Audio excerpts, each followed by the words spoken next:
اللہ نے کافروں کے لیے نوح کی بیوی اور لوط کی بیوی کی مثال بیان فرمائی ہے۔ یہ دونوں ہمارے دو نیک بندوں کے گھر میں تھیں اور دونوں نے ان سے خیانت کی تو وہ اللہ کے مقابلے میں ان عورتوں کے کچھ بھی کام نہ آئے،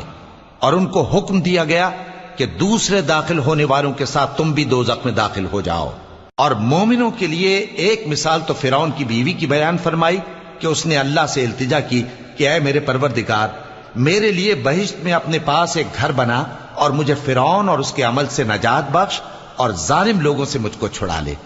اور دوسری مثال عمران کی بیٹی مریم کی، جنہوں نے اپنی عزت و ناموس کو محفوظ رکھا تو ہم نے اس میں اپنی روح پھونک دی، اور وہ اپنے پروردگار کے کلام اور اس کی کتابوں کو برحق سمجھتی تھیں اور وہ فرما برداروں میں سے تھی۔